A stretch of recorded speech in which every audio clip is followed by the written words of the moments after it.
She'll never know. It's already done. Those chilling words still echo in my mind, sending ice through my veins every time I remember them.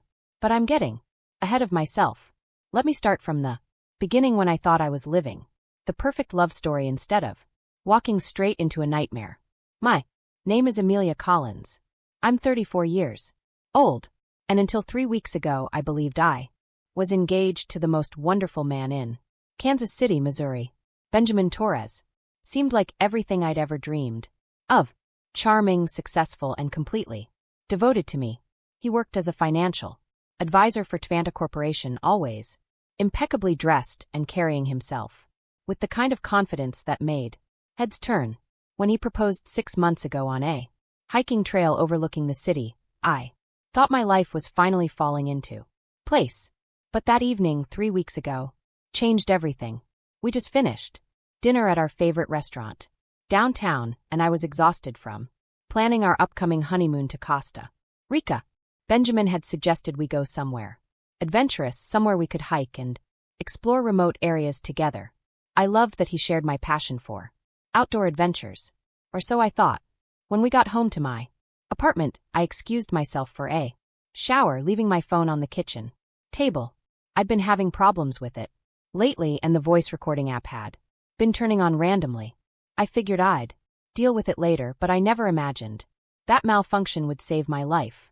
I was in the shower when I heard Benjamin's voice through the thin bathroom door, talking on what I assumed was a business call. His tone sounded different, though hushed and urgent, in a way I'd never heard before. Something about it made my stomach clench with unease, but I dismissed the feeling. Benjamin was always taking important calls about his clients' investments. When I came out 20 minutes later, Benjamin was sitting on the couch, scrolling through his phone, looking perfectly normal. He smiled at me with those warm brown eyes that had first captured my heart, and I almost forgot about the strange tone I'd heard earlier. "Everything okay with work?" I asked, settling beside him. "Just the usual client drama," he said, pulling me close. "Nothing for you to worry about, sweetheart." But later that night, after Benjamin had gone home to his own place, I noticed my phone's recording app was still running. Curious, I played back the audio, expecting to hear nothing but household sounds and maybe fragments of our conversation. Instead, I heard something that made my blood run cold. Benjamin's voice came through clearly. "She'll never know. It's already done. The policy went through yesterday and everything's set for the trip." My hands started shaking as I realized he'd been talking to someone while I was in the shower, completely unaware that my phone was capturing every word. I spent the entire night replaying that recording, trying to make sense of what I'd heard. What policy? What trip? The way Benjamin had spoken, secretive and calculating, was nothing like the loving fiancé I thought I knew. I'd met Benjamin 18 months ago at a coffee shop near my office, where I work as a marketing coordinator for Zentran Global. He'd approached me with such genuine warmth, asking about the book I was reading and somehow managing to make me laugh despite my usual shyness around strangers. Our relationship had developed beautifully, or so I believed. Benjamin was attentive and romantic, always planning thoughtful dates and remembering small details about my preferences. He'd seemed genuinely interested in my love for hiking and rock climbing, something I'd been passionate about since college. In fact, he'd encouraged me to take up even more adventurous activities, suggesting we try mountain climbing and exploring remote wilderness areas together. Looking back now, I realize how carefully he'd cultivated my trust. He'd met my parents, charmed my friends, and integrated himself into my life so seamlessly that everyone adored him. My mother constantly gushed about how lucky I was to find such a devoted partner. My best friend, Jennifer, had even said she envied how protective and caring Benjamin seemed. But as I sat there in my dark living room replaying those chilling words over and over, pieces began forming a horrifying picture. 3 months ago, Benjamin had suggested we increase our life insurance coverage before the wedding. He'd explained it was standard practice for engaged couples, especially since we both led active lifestyles with some inherent risks. The conversation had seemed so practical and mature at the time. I remembered how he'd insisted on handling all the paperwork himself, saying he understood insurance policies better than I did because of his financial background. I'd signed whatever documents he'd brought me, trusting him completely. After all, why wouldn't I trust the man I was planning to marry? Now, those innocent-seeming conversations took on a sinister meaning. The way he'd pushed for higher coverage amounts, his insistence on naming each other as primary beneficiaries, his suggestion that we should both have policies worth at least $500,000. It all seemed calculated rather than caring. I thought about our planned honeymoon to Costa Rica, specifically to Manuel Antonio, an area known for its challenging hiking trails and remote locations. Benjamin had been adamant about choosing somewhere off the beaten path, somewhere we could have real adventures away from tourist crowds. He'd researched the most isolated trails, the ones with steep cliffs and dangerous terrain. My stomach churned as I realized I might be planning my own murder disguised as a romantic getaway. The recording continued with fragments I hadn't noticed the first time. The location is perfect. No witnesses for miles. Make it look completely natural. Benjamin's voice grew fainter, but the implications were clear enough to make me physically sick. I needed help, and I needed it fast. The next morning I called in sick to work and spent hours researching private investigators in Kansas City. I knew I couldn't go to the police with just a fragmentary recording and my suspicions. I needed concrete evidence. After reading dozens of reviews and testimonials, I settled on Detective Patricia Hughes, a former police officer who specialized in insurance fraud and domestic cases. Detective Hughes agreed to meet me that afternoon at a small cafe across town from my office. She was a woman in her 50s with sharp gray eyes and a no-nonsense demeanor that immediately put me at ease. I played the recording for her, watching her expression grow increasingly serious as she listened. "This is definitely suspicious," she said when the audio ended. "But we'll need much more than this to build a case. Tell me everything you know about Benjamin's background, his finances, his previous relationships." As I talked, I realized how little I actually knew about Benjamin's past. He'd told me he'd been engaged once before to a woman named Catherine Walsh, who had died in a hiking accident 2 years ago. At the time, I'd felt terrible for his loss and admired how he'd managed to open his heart to love again despite such tragedy. Now that story took on a much darker significance. "I need you to give me access to any documents you've signed," Detective Hughes said. "Insurance policies, beneficiary forms, anything related to your finances or assets. I also want to run a full background check on Benjamin Torres, including his previous relationships and any insurance claims he might have filed." "How long will this take?" I asked, my voice barely steady. "Give me a week for the initial investigation. In the meantime, act completely normal. Don't let him know you suspect anything. Can you do that?" I nodded, though the thought of pretending everything was fine while living with a potential murderer made me feel sick. Detective Hughes handed me a small recording device no bigger than a thumb drive. "Keep this with you at all times. If he says anything else suspicious, we need it documented." "And Amelia?" She looked me directly in the eyes. "Be very careful. If your suspicions are correct, you're in immediate danger. Don't go anywhere isolated with him. Don't eat or drink anything he's prepared. And make sure people always know where you are." That evening, Benjamin came over for dinner as usual, bringing takeout from my favorite Thai restaurant. As I watched him serve the food, Detective Hughes's warnings echoed in my mind. Every movement he made seemed calculated, every smile forced. When he suggested we try a new hiking trail that weekend, a remote area he'd discovered that was perfect for practicing for Costa Rica, I felt my blood run cold. "Actually, I'm feeling a bit tired lately," I said, forcing myself to sound casual. "Maybe we should stick to easier trails for now." Benjamin's expression flickered for just a moment, annoyance, maybe even anger, before his charming smile returned. "Of course, sweetheart. Whatever makes you comfortable." But I caught something in his eyes that hadn't been there before, and it terrified me. Detective Hughes called me exactly 1 week later, her voice grim. "We need to meet immediately. What I found is worse than we thought." I met her at the same cafe, my hands trembling. As I sat down, she slid a thick folder across the table, and I could see from her expression that the news wasn't good.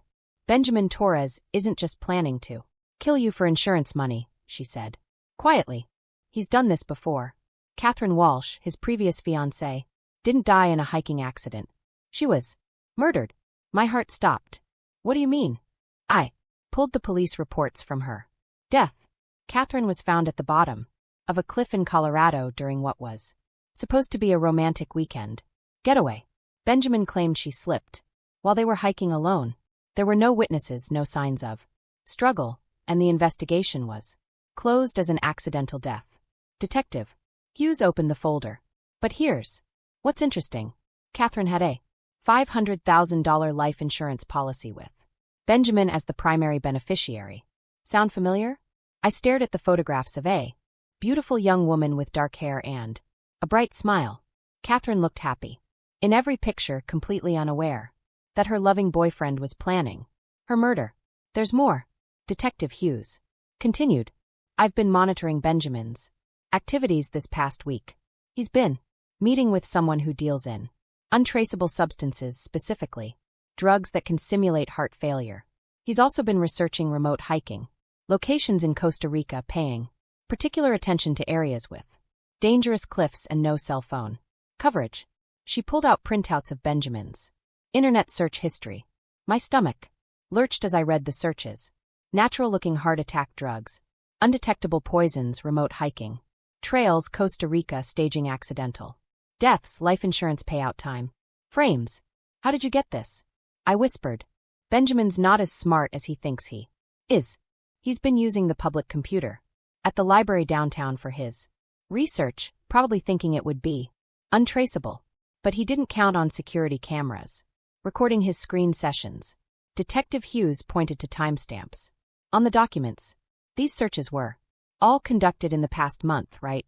After you two finalized your honeymoon plans. The evidence was overwhelming, but the worst revelation was yet to come. Detective Hughes pulled out another document, my life insurance policy. Amelia, this policy isn't for $500,000. Like Benjamin told you. It's for $750,000. And there's a double indemnity clause for accidental death, which means he'd receive $1.5 million if you died in an accident while on vacation. I felt like I was going to be sick. He forged my signature. No, you signed it. But look at this page. She showed me a section I'd never seen before. This is the page he had you signed separately. Remember? He told you it was just an additional beneficiary form. Instead, it was an amendment, increasing your coverage and adding the accidental death clause. I remembered that day clearly now. Benjamin had brought the insurance paperwork to my apartment, spreading multiple forms across my kitchen table. He'd pointed to several signature lines, explaining each one quickly and casually. I'd trusted him completely, signing wherever he indicated without reading the fine print. There's something else, Detective Hughes said, her voice even more serious. I ran a more extensive background check on Benjamin. Catherine Walsh wasn't his first victim. 8 years ago, when he lived in Denver, he was briefly engaged to a woman named Patricia Hoffman. She died in an accidental drowning during a weekend camping trip. No life insurance payout that time because they weren't married yet, but it established his pattern. The room began to spin. He's a serial killer. He's a serial killer who's gotten very good at his method. The beauty of his scheme is that he genuinely courts these women, makes them fall in love with him, then kills them in ways that look completely accidental. No one suspects the grieving fiancé.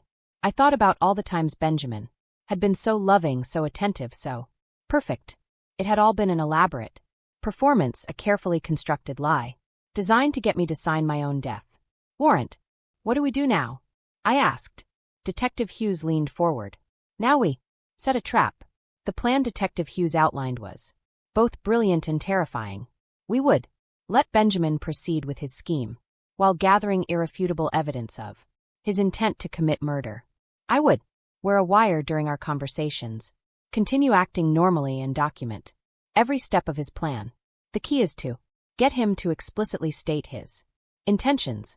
Detective Hughes explained. We need him to confess on tape, either to you or during one of his phone calls.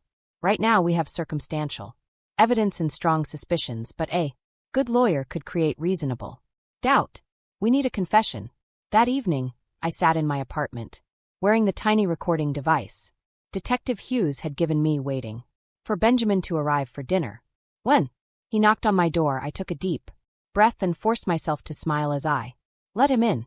How was your day, sweetheart? He asked, kissing my cheek. The gesture that once filled me with warmth now made my skin crawl. Good though. I've been thinking about our honeymoon, I said, following the script Detective Hughes and I had practiced. I'm getting nervous about some of those hiking trails you picked out. Maybe we should choose easier ones. Benjamin's expression tightened almost imperceptibly. Amelia, we've talked about this. You need to push yourself out of your comfort zone. These trails will be amazing, and I'll be right there with you. But what if something happens? What if one of us gets hurt in such a remote area? Nothing's going to happen, Benjamin said firmly. I've researched every detail. I know exactly what I'm doing. The way he said it with such cold certainty sent chills down my spine. Over the next hour, I carefully steered our conversation toward the insurance policies, expressing concerns about the coverage amounts and asking him to explain the terms again. You don't need to worry about any of that, Benjamin said, his patience clearly wearing thin. I've handled everything. The policies are perfect, and if anything ever happened to either of us, the other would be well taken care of. But $750,000 seems like so much, I pressed. Are you sure we need that much coverage?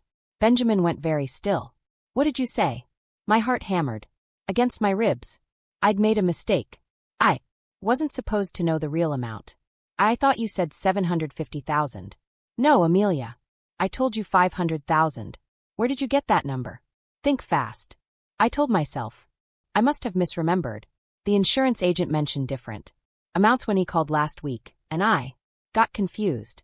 Benjamin relaxed slightly, but I could see him studying my face carefully. What insurance agent? No one should be calling you directly. It was just a routine follow-up call. I said, trying to sound casual. Nothing important. But I could tell Benjamin didn't believe me. For the rest of the evening he was quieter than usual, watching me with those calculating eyes. When he left that night, he kissed me goodbye. But there was something different about it. Something final, like he was already mourning my death. After he left, I called Detective Hughes immediately. He's getting suspicious. I told her. I think I made a mistake. Don't panic, she said. We expected this might happen. It actually works in our favor. Suspicious people make more mistakes. He'll be more likely to slip up now. What if he tries to kill me before Costa Rica? That's why I'm having you watch 24/7. Starting now. You won't be alone for a moment. Detective Hughes paused. Amelia, I know this is terrifying, but we're very close to having enough evidence to arrest him. Just hold on a little longer. But as I hung up the phone, I couldn't shake the feeling that Benjamin was already planning to accelerate his timeline. I was right to be worried. The next morning, Benjamin called me at work with an unexpected proposal. I've been thinking about what you said last night, he said, his voice unnaturally cheerful. You're right that those Costa Rica trails might be too challenging. What if we take a practice hike this weekend instead? I found this amazing trail about 2 hours outside the city, very secluded, perfect for testing our gear and building your confidence. My blood went cold. This was it. He was moving up his timeline this weekend, but we haven't planned anything. Sometimes the best adventures are spontaneous. Benjamin said, I've already checked the weather. It's going to be perfect. We can leave early Saturday morning, make a whole day of it, just you and me in nature like we always dreamed. I forced enthusiasm into my voice. That sounds wonderful. Where exactly is this trail? It's called Eagle's Ridge. Very remote. Hardly anyone goes there. I found it through a hiking forum. The views are supposed to be incredible. He paused. Amelia, I think this trip could be really special for us. A chance to reconnect before the wedding stress gets too overwhelming. After I hung up, I immediately called. Detective Hughes. He's planning to kill me this weekend. I know. We've been monitoring his communications. He called a burner phone number 3 times this morning, the same number he's been using to contact his drug supplier. We also tracked his internet activity. He spent 2 hours last night researching Eagles Ridge Trail, specifically looking at topographical maps showing cliff faces and water features. So what do? We let him take you there, but you won't be alone. My team will be tracking your location and we'll have agents positioned throughout the area. We'll also have a helicopter on standby. The moment he makes his move, we'll intervene. What if something goes wrong? What if he kills me before you can stop him? Detective Hughes's voice was steady and reassuring. Amelia, I've been doing this for 20 years.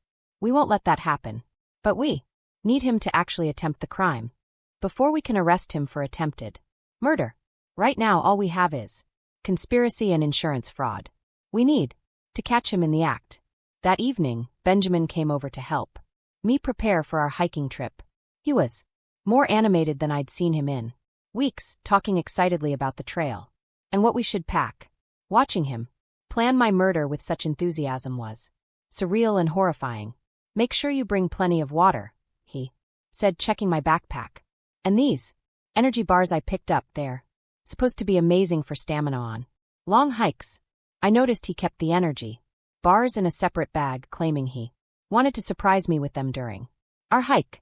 Detective Hughes had warned me that he would likely try to drug my food to make me disoriented before pushing me off a cliff. I can't wait, I said, forcing a smile. It'll be nice to get away from everything. Yes, Benjamin agreed. And something in his tone made me look up. His eyes had that cold, calculating look again. It'll be perfect, just the two of us, completely alone. That night I barely slept. Tomorrow I would come face to face with my would-be killer in an isolated area where he planned to end my life.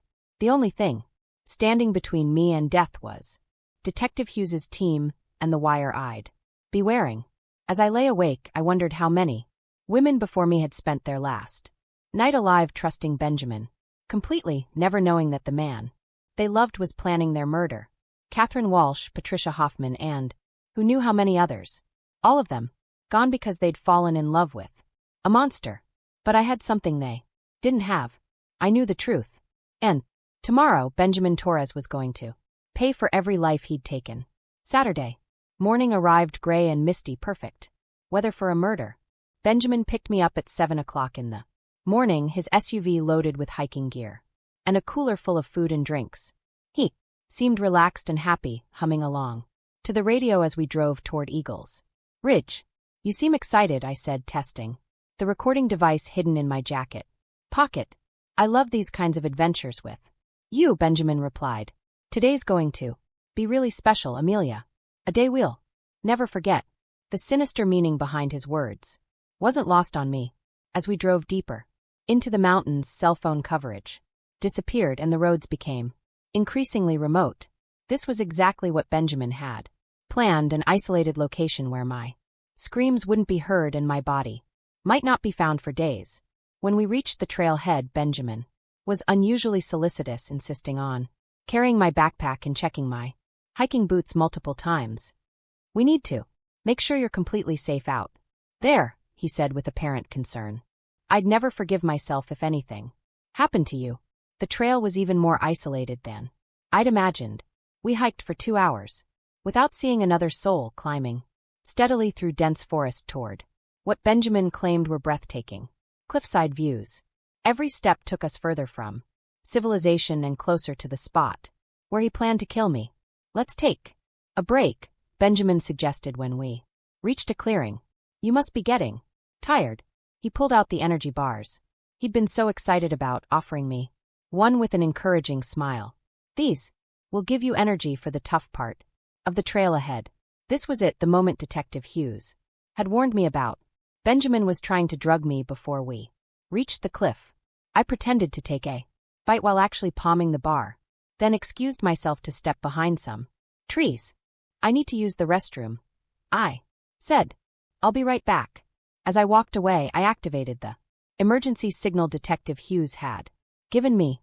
Within minutes, I heard the distant sound of helicopter rotors approaching. Benjamin heard it too. When I returned to the clearing, his expression had changed completely.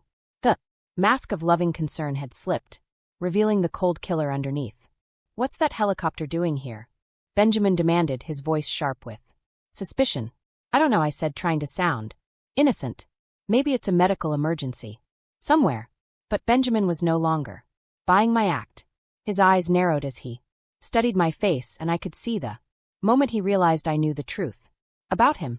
"You lying bitch," he snarled, dropping all pretense. "You know, don't you? You know everything. There was no point in pretending anymore. I know you killed Catherine Walsh. I know you killed Patricia Hoffman.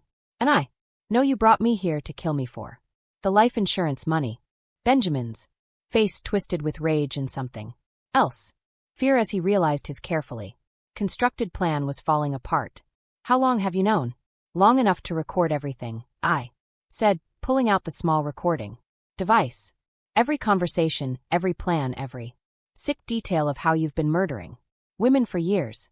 The helicopter sound was getting closer, and I could hear vehicles approaching on the access road below. Benjamin spun around wildly, understanding that he was trapped. "You have no idea what you've done," he said, his voice turning desperate. "No one will believe you.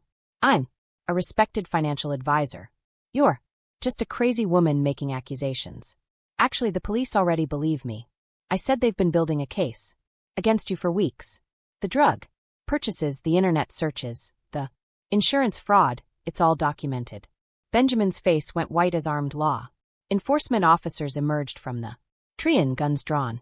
Detective Hughes appeared behind them, speaking into her radio. "Benjamin Torres, you're under arrest for conspiracy to commit murder, insurance fraud, and the murders of Catherine Walsh and Patricia Hoffman," she announced. As they handcuffed him, Benjamin looked at me with pure hatred. "This isn't over, Amelia." "Yes, it is," I replied. "It's finally over." Benjamin Torres faced first-degree murder charges for his systematic plan to kill me for insurance money, while investigators reopened the cases of Catherine Walsh and Patricia Hoffman, leading to additional murder charges and a life sentence without the possibility of parole. The evidence Detective Hughes and I had gathered, recordings, financial documents, and internet search history, created an airtight case that destroyed Benjamin's claims of innocence and exposed him as a calculating serial killer who had used romance to target vulnerable women. His reputation as a respected financial advisor crumbled when his criminal activities became public knowledge, while his family and colleagues discovered they had been unknowingly associated with a man who murdered women for profit. The insurance companies not only voided all policies but pursued civil fraud charges, ensuring that Benjamin would face financial ruin alongside his criminal conviction. I testified at Benjamin's trial with a strength I never knew I possessed, helping secure justice not only for myself but for Catherine, Patricia, and any other potential victims he might have targeted in the future. Looking back on that terrifying journey from naive fiancé to the woman who brought down a killer, I realized that my accidental phone recording had been more than just a lucky break. It had been the evidence needed to stop a monster who believed love was just another weapon in his arsenal, and I had turned that weapon against him in the most satisfying way possible.